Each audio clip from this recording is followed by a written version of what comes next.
Before we begin, tell us, where in the world are you watching from? Now, let's dive into today's story. Chapter 1.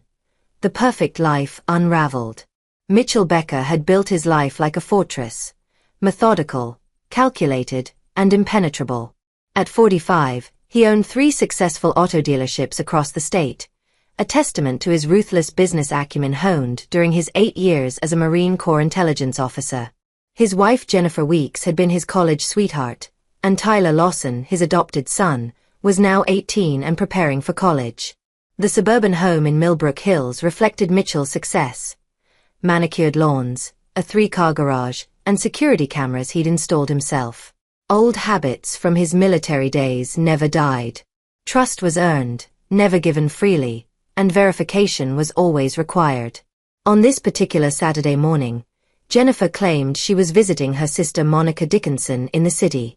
Tyler had left early for his part-time job at the electronics store. Mitchell decided to tackle the spring cleaning Jennifer had been nagging him about for weeks. Tyler's room was a disaster zone of teenage chaos. As Mitchell moved the bed to vacuum underneath, his foot struck something solid. Hidden beneath was a locked metal box, military grade, the kind used to store sensitive documents.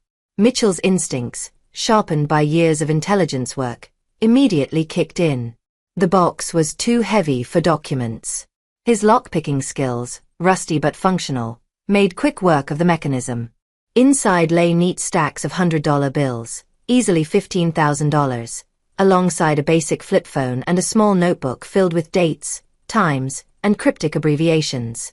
Mitchell's blood ran cold as he recognized some of the locations. Parking lots near his dealerships, restaurants where he frequently conducted business meetings. The phone's call log showed dozens of outgoing calls to the same number over the past 6 months. As Mitchell examined the device, it suddenly rang. The caller ID showed only BH. Against his better judgment, Mitchell answered. "Tyler." A deep, gravelly voice asked. "The delivery is ready. Usual place, midnight." Mitchell remained silent, his military training taking over. Never reveal information unless absolutely necessary. "Tyler, you there? Don't forget, your mom's cut depends on this going smooth. Brian's getting antsy about the timeline." The line went dead. Mitchell stared at the phone, pieces of a horrifying puzzle beginning to form. Brian, he'd heard Jennifer mention a Brian from her yoga class. The money, the secret of phone calls, the coordinated schedule. Footsteps echoed in the hallway. Mitchell quickly replaced everything in the box and slid it back under the bed, but kept the phone.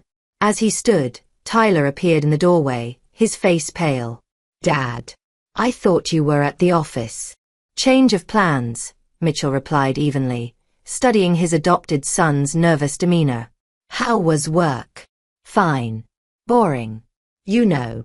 Tyler's eyes darted to the bed, then back to Mitchell. "Mom's not back yet.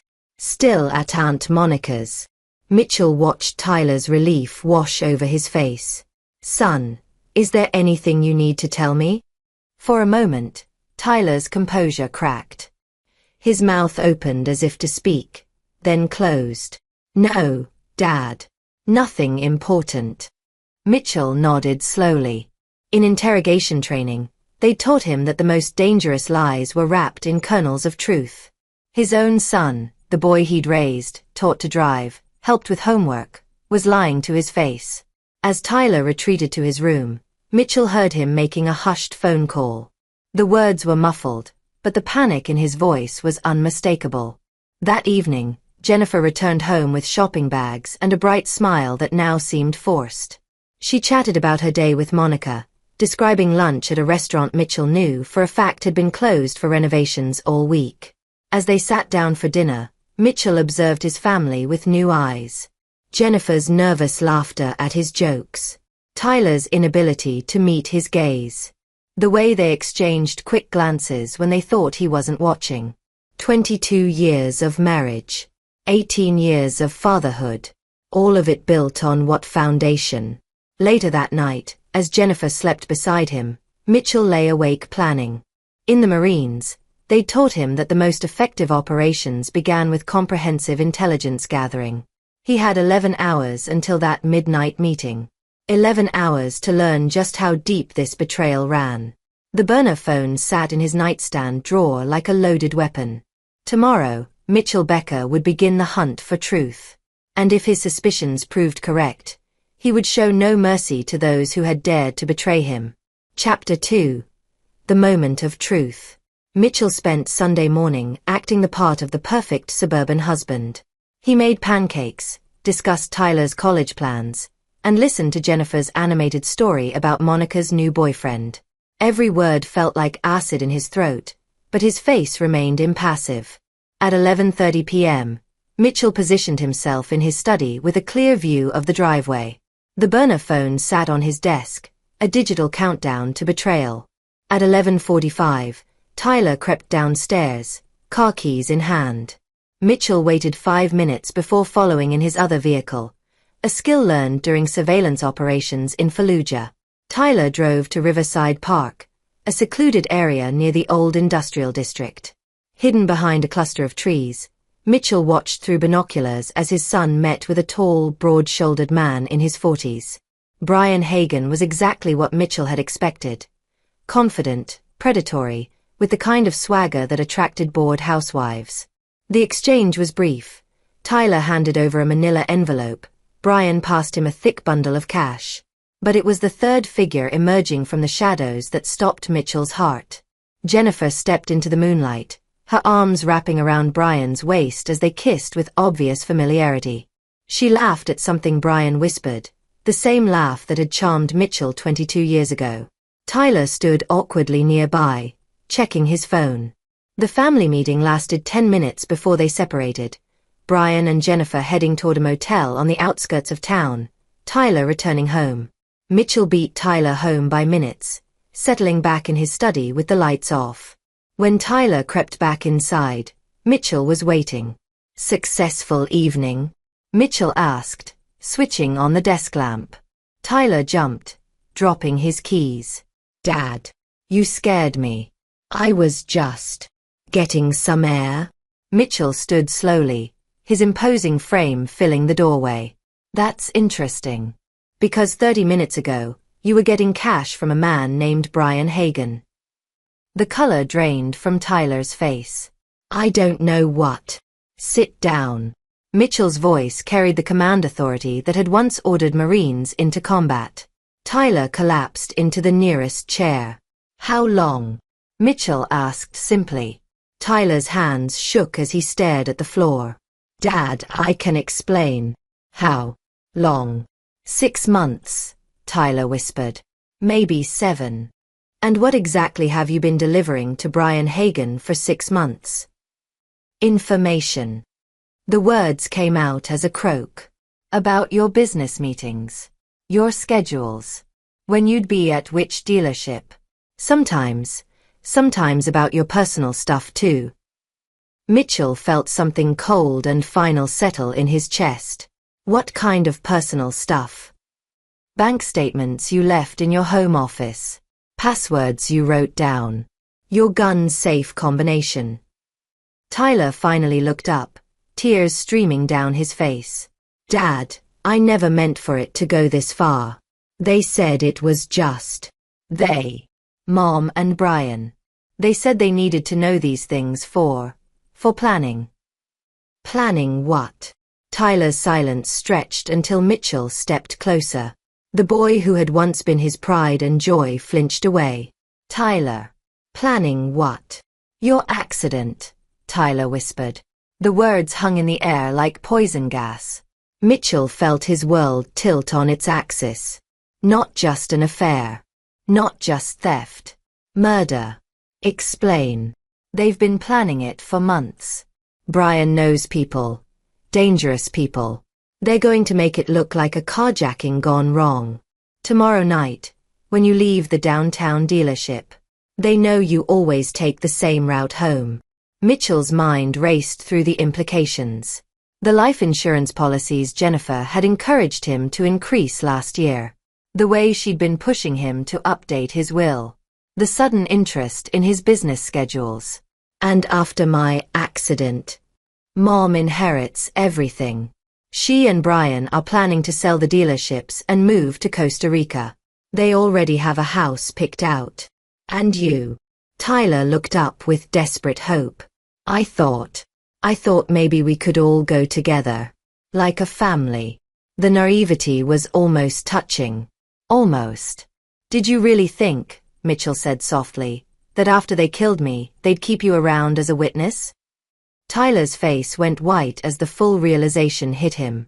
They wouldn't. Son, you've been working for people planning to murder your father.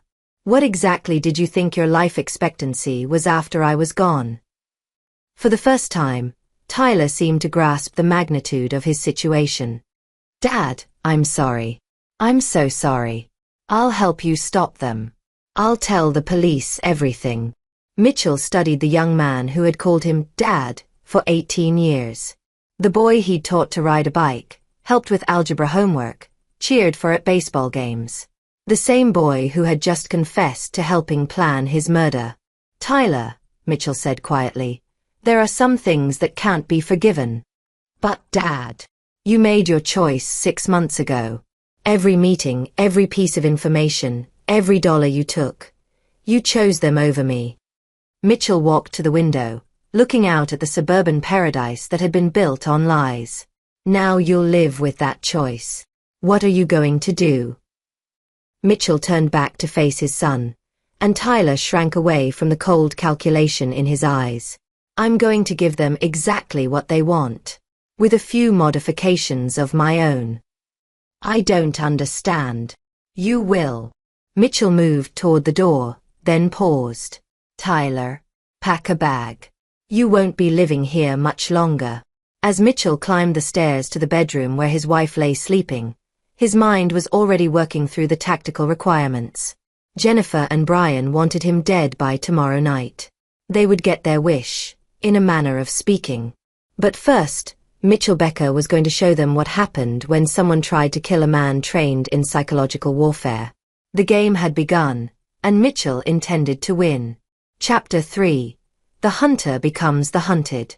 Mitchell woke before dawn, Jennifer still sleeping peacefully beside him. Looking at her face, the same face he'd kissed on their wedding day, he felt nothing but cold purpose. She stirred as he rose, offering a sleepy smile that had once meant everything to him. Early meeting? She asked. Something like that. Mitchell leaned down and kissed her forehead, a gesture of farewell she didn't understand. I'll be working late tonight. Don't wait up. By 6 a.m., Mitchell was in his study, calling Phil West, his former Marine Corps buddy who now ran a private security firm in the city. Phil owed Mitchell several favors from their Fallujah days. Mitch. Christ, it's early. What's the situation? I need a safe house, untraceable communication equipment, and a favor I can't explain over the phone. Phil's voice sharpened immediately. How bad? Family's compromised. I need to disappear for a few days. Say no more. I've got a cabin upstate. Off the grid, fully stocked. I'll text you the coordinates. Phil. This stays between us. If anyone comes asking, law enforcement, private investigators, anyone, you've never heard from me. Copy that. Mitch. Watch your 6 out there. Mitchell's next call was to Annette Hunter, his attorney and former romantic interest from his pre-Jennifer days. Annette had never married, focusing instead on building one of the most feared legal practices in the state. Mitchell. This is unexpected. Annette. I need legal advice off the record. If someone were planning my murder, what would be the most effective way to protect my assets and ensure the perpetrators received nothing?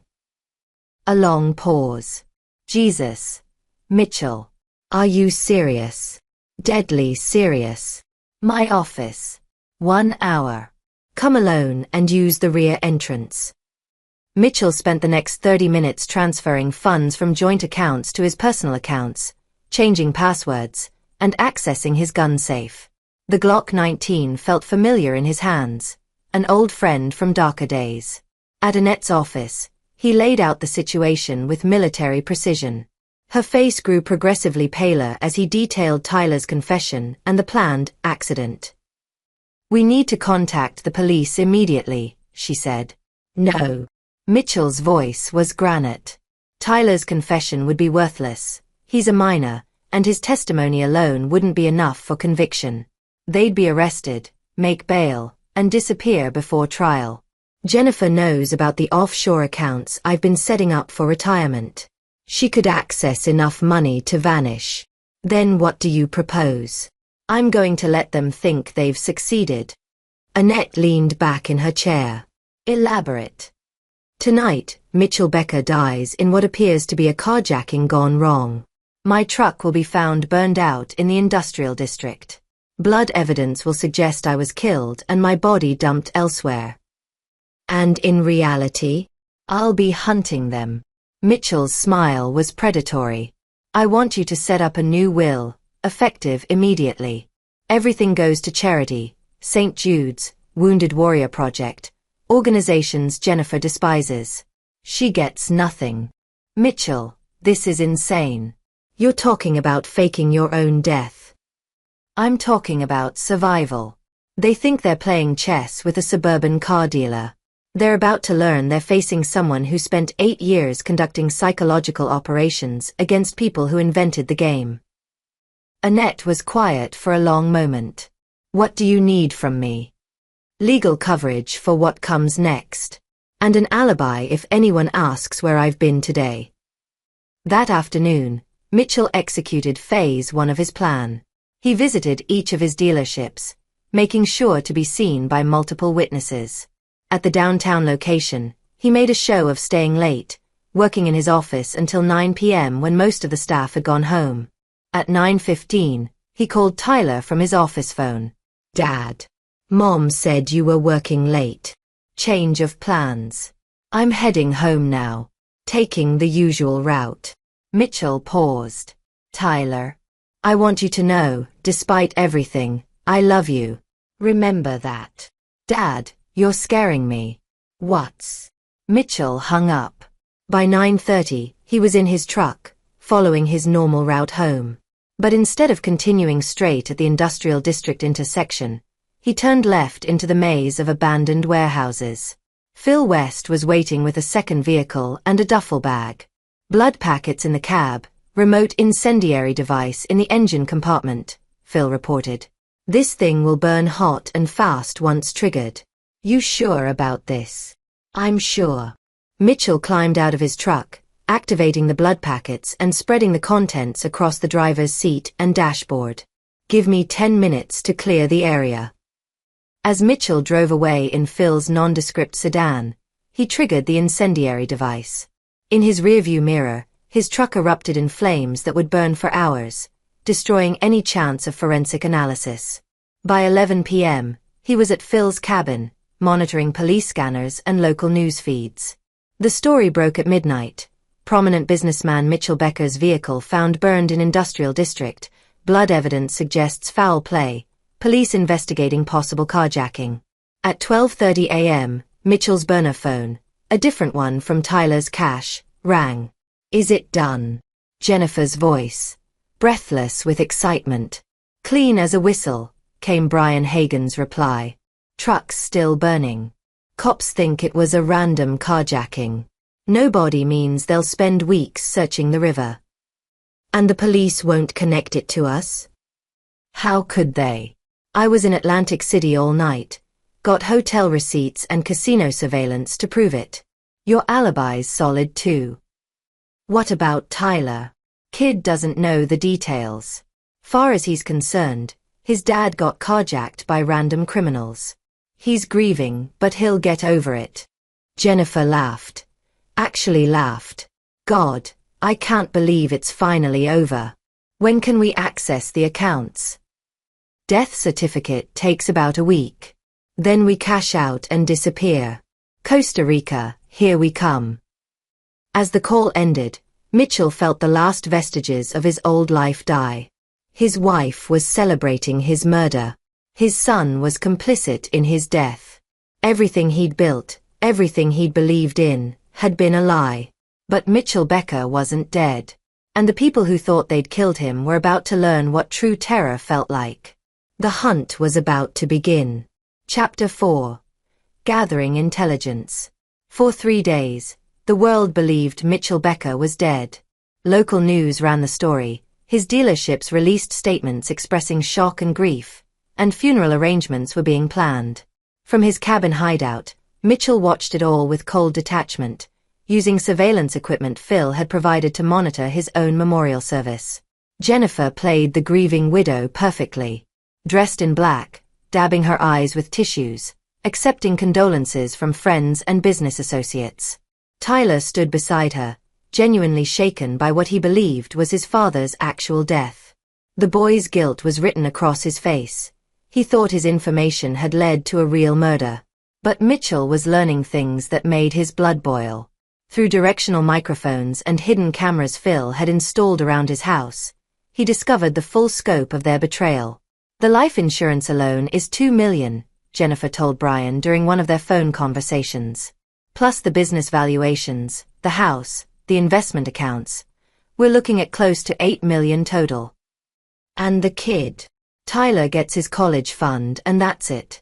Once we're in Costa Rica, he can figure out his own life. Brian's laughter was harsh. Cold. Baby. I like that about you. Mitchell also learned about Brian's background through Phil's contacts. Brian Hagan was a former cop turned private investigator who'd lost his license for evidence tampering.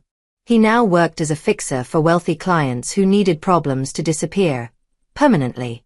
Jennifer had met him 6 months ago when she'd hired him to investigate Mitchell's business dealings, looking for grounds for a profitable divorce. Instead, they discovered something more lucrative. Mitchell was worth more dead than divorced. The extent of Tyler's involvement became clearer through recorded conversations. The boy had been feeding them information for months, believing he was helping his mother gather evidence for divorce proceedings. He had no idea about the murder plot until the final week, and by then he was too terrified and complicit to back out. But Mitchell's most important discovery came from Wayne Tuttle, Brian's criminal associate who'd helped orchestrate the fake carjacking. Wayne was a cocaine addict with gambling debts, and Brian had been using him for muscle work. Through careful surveillance, Mitchell learned that Wayne was supposed to have been the one to kill Mitchell, but Brian had decided to handle it personally to avoid loose ends. Wayne didn't know this. He thought Brian had chickened out and hired professional killers instead. This paranoia made Wayne a potential weak link in their operation. On the 4th day, Mitchell began his counteroffensive. First, he anonymously contacted Wayne's parole officer, providing photographic evidence of Wayne's drug use and association with known felons. Wayne was arrested within hours, creating stress fractures in Brian's organization. Next, Mitchell began haunting Jennifer and Brian psychologically. Using his knowledge of their routines, he started leaving subtle signs that someone was watching them. A coffee cup moved on Jennifer's kitchen table while she was showering. Brian's car alarm triggered repeatedly during the night. Fresh flowers appeared on Mitchell's grave, despite the cemetery being locked after hours. The psychological pressure began to show. Jennifer started drinking more, jumping at shadows. Brian installed additional security cameras around his apartment, but Mitchell's military training allowed him to avoid detection while still maintaining surveillance. Meanwhile, Mitchell was building his team. Through Annette's legal network, he contacted Monica Dickinson, Jennifer's sister. Monica had always suspected Jennifer was cheating but had no proof. When Annette approached her with evidence of the affair and murder plot, Monica was horrified but willing to help. Jennifer always thought she was smarter than everyone else, Monica told Mitchell during a secure meeting at Annette's office. Even as kids, she'd manipulate situations to get what she wanted. But murder. I never imagined she'd go that far.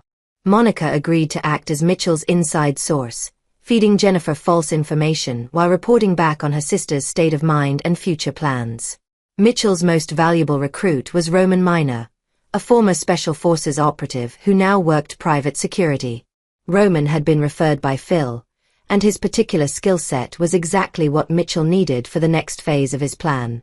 You want me to kidnap them? Roman asked during their briefing. Not kidnap. Relocate. There's a difference. Mitchell spread out architectural blueprints of an abandoned warehouse he'd purchased through shell companies. I want them isolated but not suspicious. They need to come willingly. What's the timeline? Soon. Jennifer's getting nervous, and Brian's starting to suspect Wayne might talk. They'll want to accelerate their exit strategy. As if summoned by Mitchell's words, his surveillance equipment picked up a panicked phone call between Jennifer and Brian. Wayne's lawyer is asking questions, Brian said. Wants to know about Wayne's whereabouts the night your husband died. We need to move up our timeline. How soon? Tomorrow night. I've got a boat arranged. We hit the bank accounts in the morning, transfer everything to offshore accounts, then we're on a plane to Costa Rica by midnight. What about the funeral? People will expect me to. Fuck the funeral. Dead husband, grieving widow, whatever. We'll be sipping mojitos while they're lowering an empty coffin. Mitchell smiled grimly as he listened. Perfect. They were going to run, which meant they'd be isolated and vulnerable during the transition. It was time to spring his trap. He made one final call to Tyler's burner phone, knowing the boy had been agonizing over his father's death for days. Tyler, this is your dad. The silence stretched for nearly 30 seconds. When Tyler finally spoke, his voice was barely a whisper. Dad. But you're dead. I saw the news. The truck. I'm very much alive, son. And we need to talk. Chapter 5. The trap is set. Tyler's hands shook as he drove to the location Mitchell had specified. A parking garage downtown, level 3, section C. His father was supposed to be dead, burned alive in his truck 4 days ago. Yet the voice on the phone had been unmistakably Mitchell's, calm and controlled as always. Mitchell waited in the shadows between two concrete pillars, watching Tyler arrive in his beat-up Honda. The boy looked haggard, eyes red from crying, guilt etched in every line of his face. Good. Guilt would make him malleable. Dad. Tyler's voice echoed in the empty garage. Mitchell stepped into the light. Tyler stumbled backward, his face cycling through shock, relief, and terror. You're alive. Jesus Christ, you're alive. Tyler started toward him, then stopped. But the truck, the blood, how? Sit down, Tyler. Mitchell gestured to a concrete ledge. We have a lot to discuss. For the next hour, Mitchell laid out everything he knew. Tyler's face went progressively paler as he learned about Brian's criminal background, the murder plot, and Jennifer's true intentions. She was going to kill you too, Mitchell concluded. After they got the money. Brian doesn't leave witnesses. Tyler buried his face in his hands. I never wanted this. I thought it was just about divorce. About Mom getting a fair settlement. But you knew about the murder plan. You admitted it to me. Only at the very end. Brian pulled me aside the night before and said there'd been a change of plans. He said it would look like an accident, that you wouldn't suffer. I was going to warn you, I swear, but then I got scared and you chose self-preservation over your father's life. The words hit Tyler like physical blows. He looked up at Mitchell with desperate eyes. I know I can't undo what I did, but I'll do anything to make it right. Anything. Mitchell studied his adopted son carefully. The boy was broken, genuinely remorseful, and completely under Mitchell's control. Perfect. Here's what's going to happen, Mitchell said. Jennifer and Brian are planning to run tomorrow night. They think I'm dead, which gives us an advantage. You're going to help me spring a trap. What kind of trap? The kind that ensures they pay for what they've done. Mitchell's voice was ice cold. But Tyler, understand this. Your participation doesn't earn you forgiveness. It might earn you survival. Tyler nodded miserably. What do you need me to do? Mitchell explained the plan. Tomorrow afternoon, Tyler would tell Jennifer that he'd been contacted by someone claiming to have information about Mitchell's murder. A mysterious caller who'd witnessed the carjacking and wanted to sell the information to the highest bidder, the police or Jennifer's family. You'll arrange a meeting for tomorrow night at the Old Riverside Warehouse District. Tell her this witness wants $50,000 for silence, and he'll only deal with family members, meaning her and you. What if she brings Brian? She will. Brian won't let her go alone to meet a potential witness. That's exactly what I'm counting on. Tyler looked confused. But Dad, if they're planning to leave town tomorrow night anyway, why would they care about a witness? Mitchell smiled, but there was no warmth in it. Because I'm going to make them believe that this witness has information that could bring them down even in Costa Rica. Information about their offshore accounts, their new identities, their escape route. The plan was elegant in its simplicity. Jennifer and Brian would come to the meeting location believing they were dealing with an opportunistic witness they could either buy off or eliminate. Instead, they'd find themselves walking into a carefully orchestrated confrontation with a man they thought was dead. What happens to them after? Tyler asked quietly. That depends on how cooperative they are. Tyler swallowed hard. And what happens to me? Mitchell stood, looking down at the boy who'd helped plan his murder. You'll live. But Tyler, after tomorrow night, we're done. I'll make sure you have enough money to finish college and start your life, but you'll do it far away from me. We're not family anymore. The words devastated Tyler more than any physical punishment could have.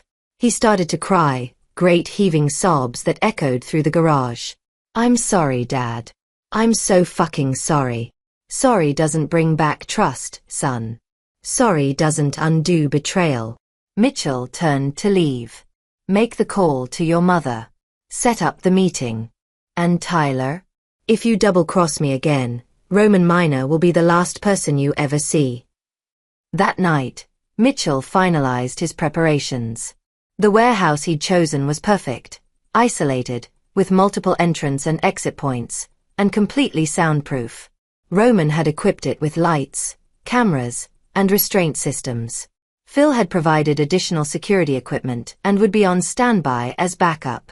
Annette had prepared legal documents transferring all of Mitchell's assets to an irrevocable trust, with specific instructions for how Jennifer and Brian would be dealt with legally after tomorrow night's confrontation.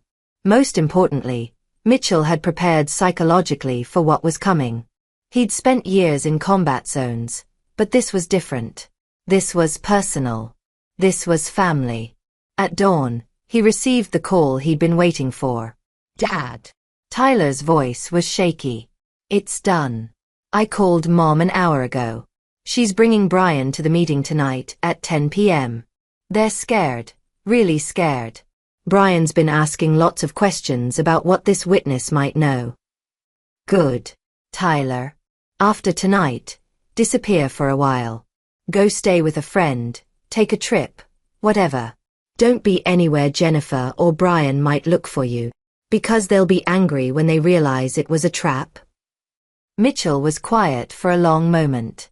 Because they won't be looking for anyone ever again.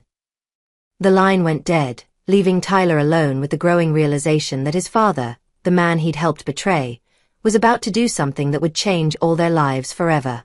As night fell over the city, Mitchell Becker prepared for the final act of his deadly game.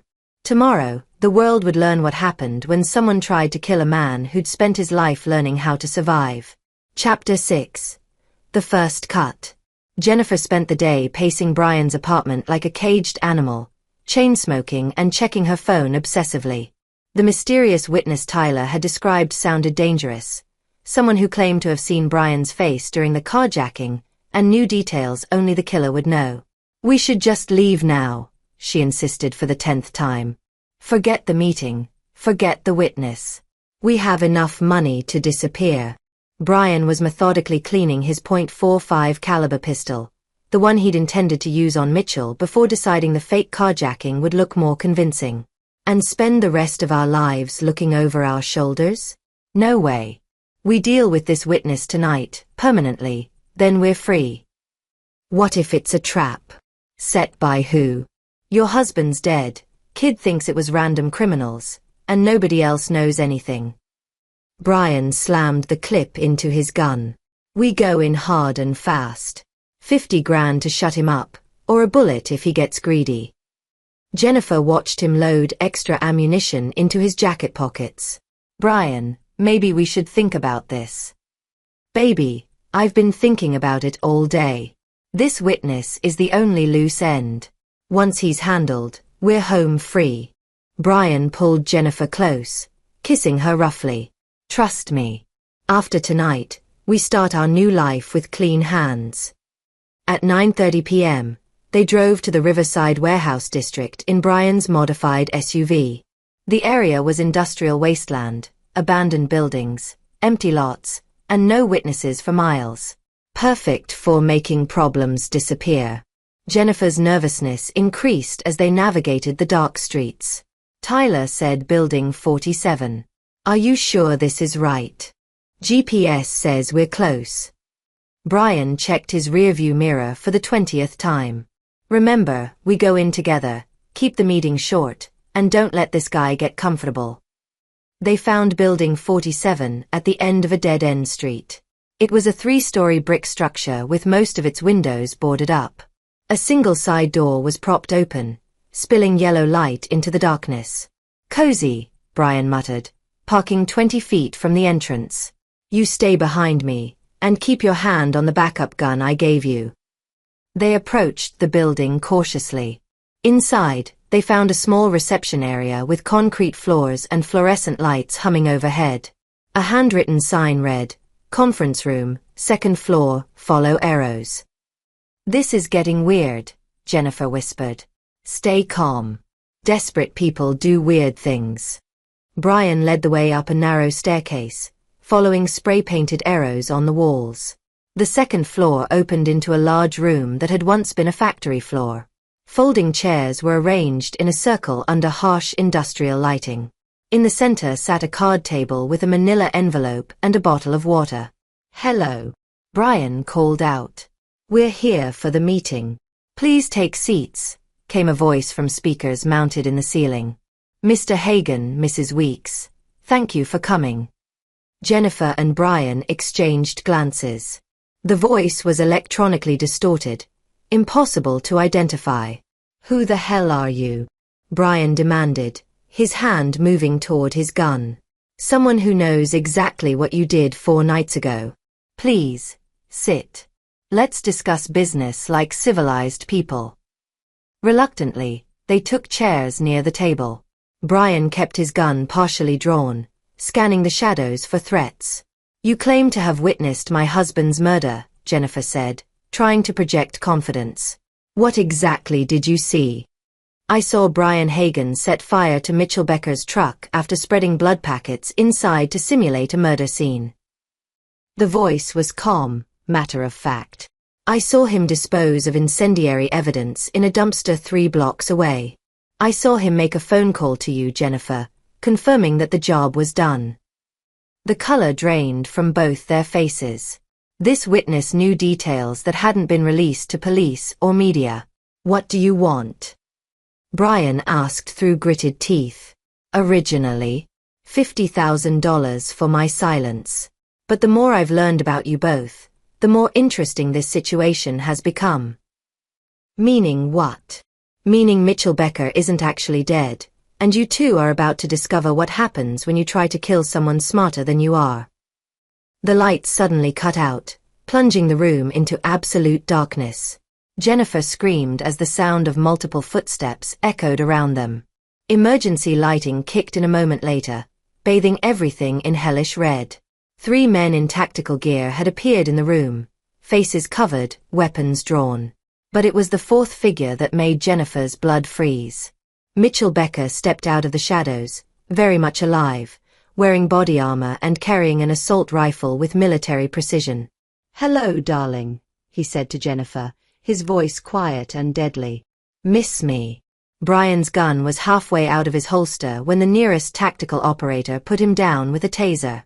He convulsed on the concrete floor, his weapon skittering away.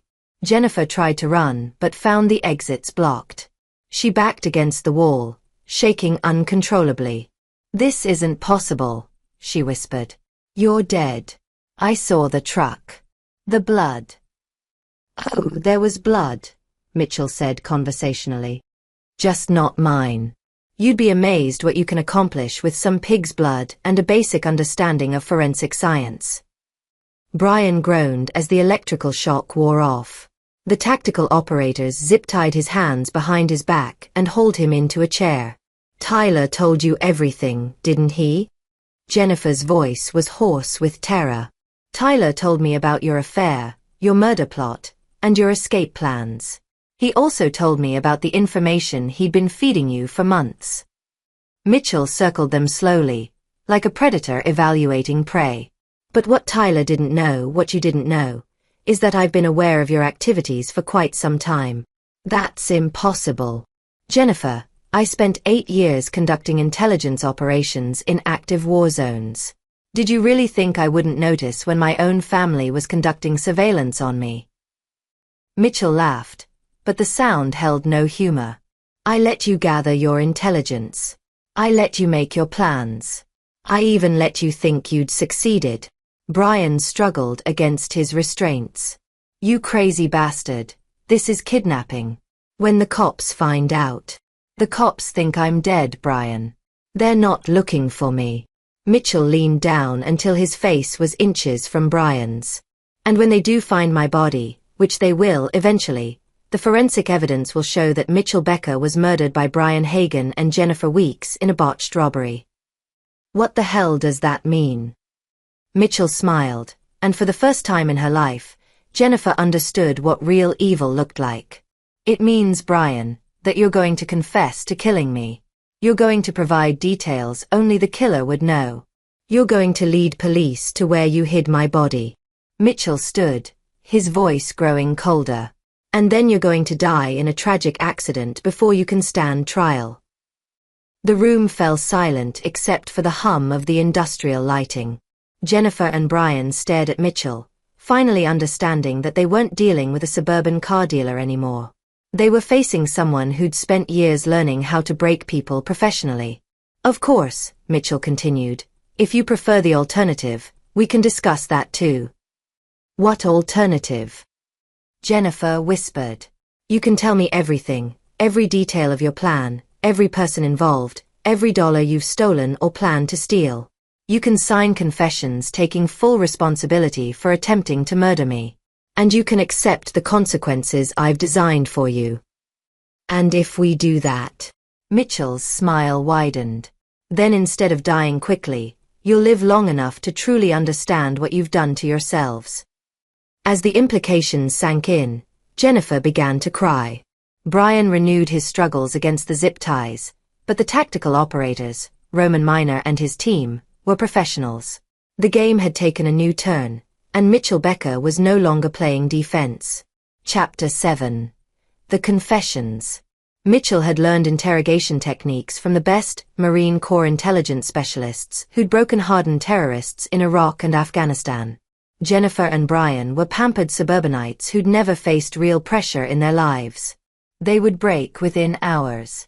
The warehouse had been prepared methodically. Separate holding areas for each prisoner, recording equipment to document their confessions, and soundproofing that would contain any screams. Roman Miner and his team maintained professional distance, following Mitchell's orders with military precision. Brian was first. Stripped to his underwear and secured to a metal chair in a concrete room lit by a single bulb, he tried to maintain his defiance for exactly 43 minutes. "I want a lawyer," he repeated for the dozenth time. "This is illegal detention. When the FBI finds out—" "Brian," Mitchell interrupted calmly, "the FBI thinks I'm dead. The local police think I'm dead. My own wife celebrated my murder. So far as the world is concerned, you succeeded in killing me." He leaned forward, hands clasped. "Do you understand what that means?" "It means you're fucking insane. It means," Mitchell continued as if Brian hadn't spoken, "that legally speaking, I don't exist anymore. Dead men don't kidnap people. Dead men don't commit crimes." Which raises an interesting question. What happens to someone who gets killed by a dead man? The psychological pressure was relentless. Mitchell had studied Brian's profile extensively. Former corrupt cop, gambling addiction, daddy issues from an abusive childhood. Every weakness was a pressure point to exploit. Jennifer's in the next room, you know, Mitchell mentioned casually an hour later. Roman's explaining to her that she has a choice. Cooperate fully, or watch what happens to the man she betrayed her family for. She won't break, Brian said, but his voice lacked conviction. Brian, she's been cheating on me for 6 months and helped plan my murder. What exactly makes you think she's loyal to anyone but herself? As if summoned, Jennifer's voice echoed through speakers in Brian's room. Sobbing, terrified, begging for mercy. Please, I'll tell you everything. Just don't hurt me. Please, Mitchell, I'm sorry. I'm so fucking sorry. Brian's face went white. That's not. She wouldn't. Wouldn't what? Betray you to save herself. Mitchell chuckled. Brian, she betrayed a husband of 22 years and a son she raised from childhood. What makes you special? The psychological warfare continued for hours. Mitchell alternated between reasonable conversation and cold intimidation, slowly breaking down Brian's mental defenses. He played recordings of Jennifer's confessions, actually Roman interrogating an empty room while Jennifer was unconscious in another cell, making Brian believe his lover had already turned on him. By dawn, Brian was broken. I'll tell you whatever you want to know, he whispered, his voice hoarse from shouting denials. Just make it stop. Tell me about the murder plot.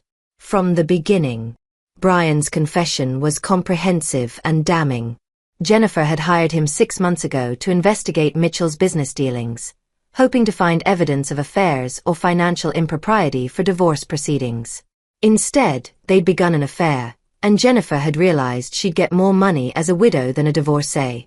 She said Mitchell was worth $8 million dead, maybe half that in a divorce, Brian sobbed. She wanted him gone permanently. And Tyler's involvement. The kid was our inside source. Jennifer convinced him it was just for divorce research, schedules, meetings, business information. He had no idea about the murder plan until the last week. When did he learn about the murder? 3 days before. I pulled him aside and told him there'd been a change of plans. Said his dad would have an accident, but wouldn't suffer. Kid freaked out, but by then he was too deep to back out.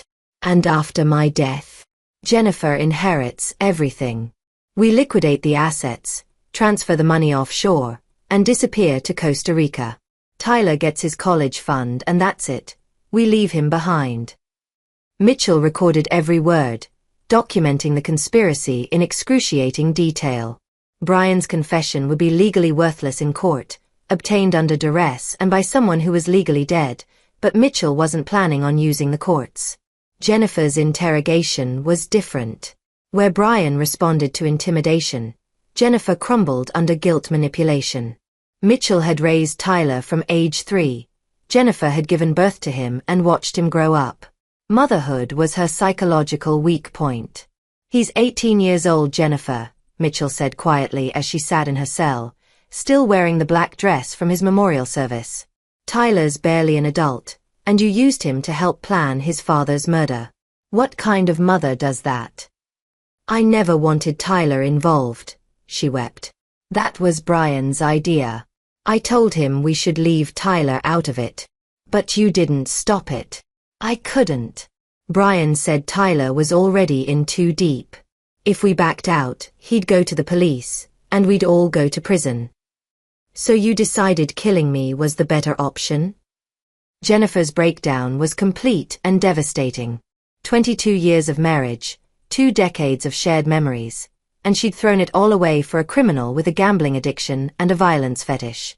I fell out of love with you years ago, she sobbed. You were never home, always working, always focused on business. I felt like a stranger in my own marriage. So you decided to murder me rather than ask for a divorce? Brian said a divorce would take years and cost hundreds of thousands in legal fees. He said there was a better way. And Tyler. Tyler was supposed to go to college and move on with his life. We were going to set up a trust fund for him before we left the country. Set up with money stolen from his murdered father. Jennifer couldn't respond to that. The moral horror of what she'd done was finally penetrating her self-justification. By the second day, Mitchell had complete confessions from both conspirators, documented evidence of their plot, and detailed information about their planned escape route. More importantly, he'd broken them psychologically to the point where they were completely under his control. But confession was only the beginning of Mitchell's plan. Here's what happens next, he told them during their first joint session since capture. They sat chained to opposite walls of the main room, forced to look at each other while Mitchell explained their fate. You're going to disappear.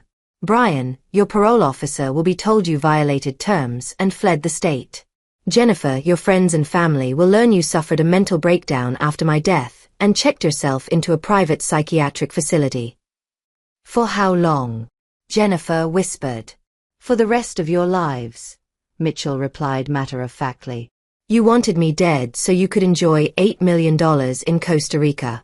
Instead, you're going to spend whatever time you have left learning what real hell feels like. You can't keep us here forever, Brian protested weakly. Someone will come looking. Who? Brian, you're an ex-cop with no family and a criminal record. Your only friend was Wayne Tuttle, who's back in prison. Jennifer, you've been telling everyone for weeks that you need time alone to grieve. Monica thinks you're visiting a grief counselor in another state. Mitchell walked between them, his voice calm and conversational. You see, I've had months to plan this while you thought you were planning my death. Every detail has been considered. Every loose end has been tied up. What about Tyler? Jennifer asked desperately. Tyler made his choice when he chose to help you instead of warn me. He's alive, he has money for college, and he knows never to cross me again. That's more mercy than either of you deserve. Mitchell paused in front of them, his expression unreadable. You wanted to know what happens next? Tomorrow, we begin your education in consequences. You'll learn what it feels like to be completely helpless. To have your fate controlled by someone who sees you as less than human. To know that every breath you take exists only at the pleasure of someone you tried to destroy. He turned toward the exit, then stopped. Oh, and one more thing. You'll have plenty of time to think about how this could have been avoided. All you had to do was not try to murder me. As Mitchell left them alone in the darkness, Jennifer and Brian faced the growing realization that their nightmare was just beginning. They'd succeeded in killing Mitchell Becker, the car dealer, the suburban husband, the adoptive father. But they'd awakened something far more dangerous. A predator who'd spent years learning how to destroy enemies without mercy or conscience.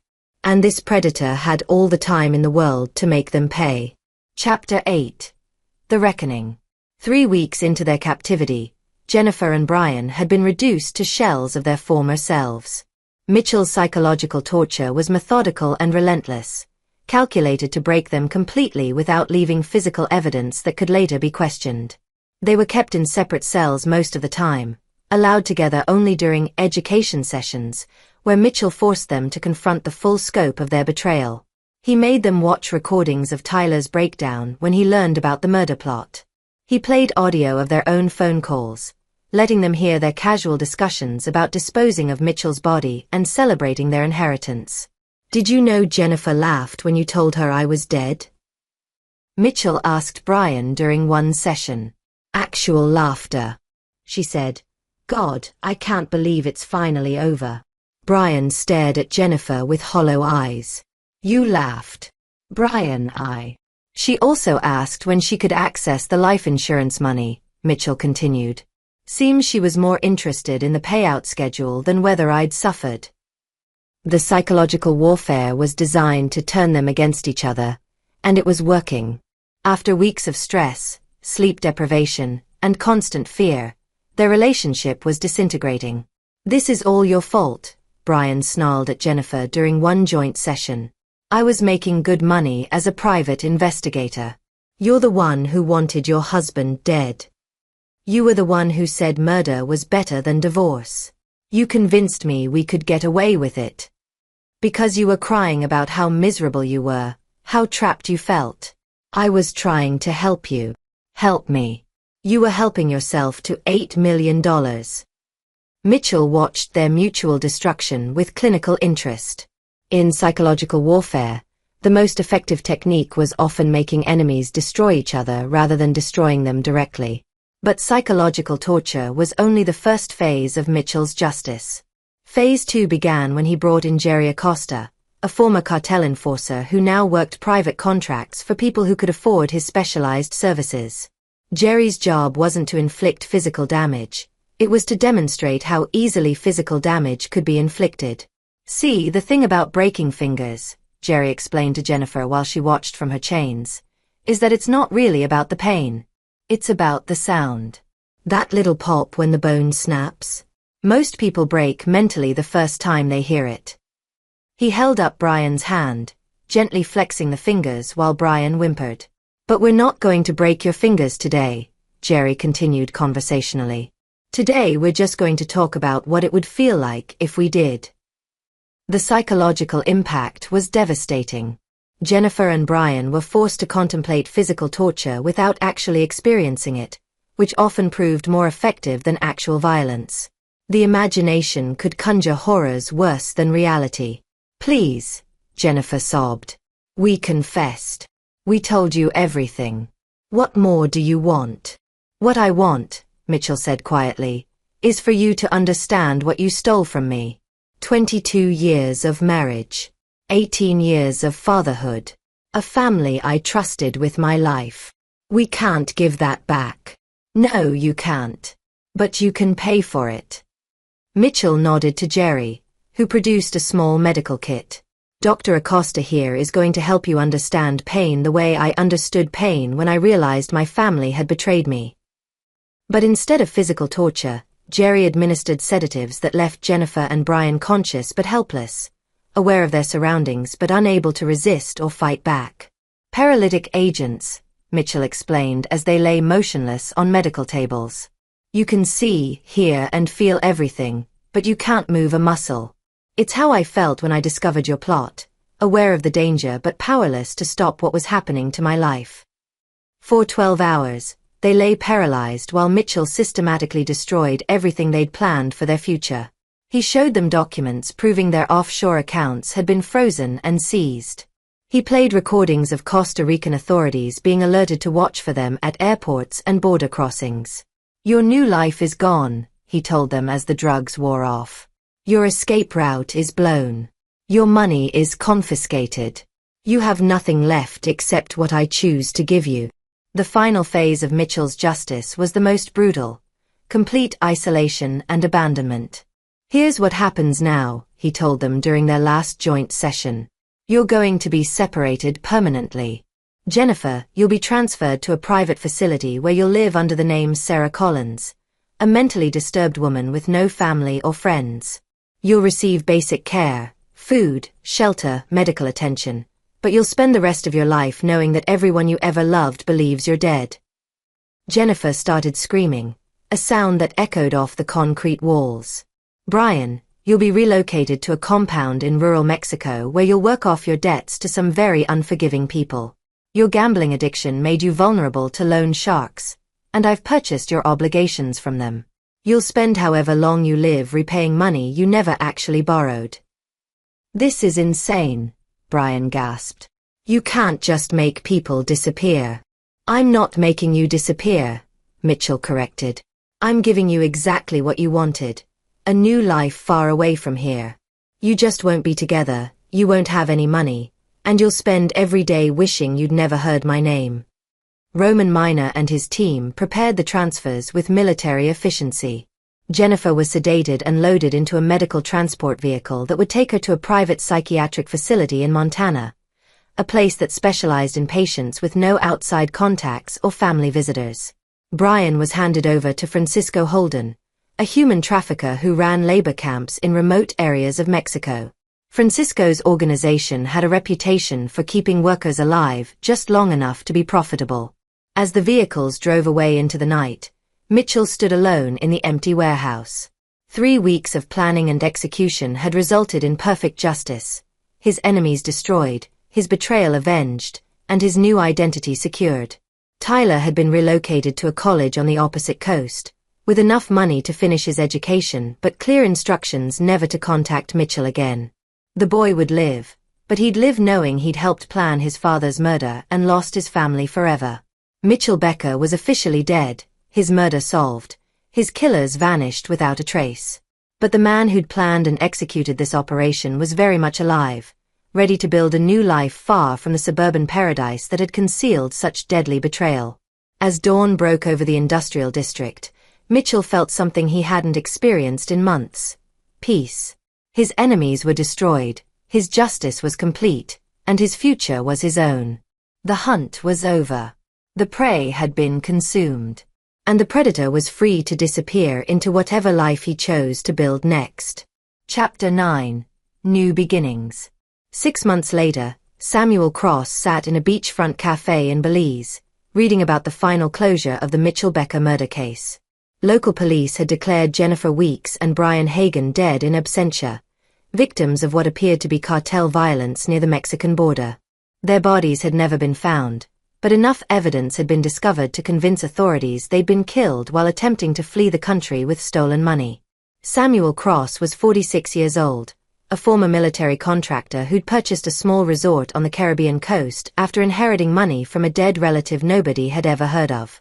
He was tanned, fit, and spoke fluent Spanish with the local staff. To his neighbors, he was a quiet American who kept to himself but was generous with local charities and always paid his bills in cash.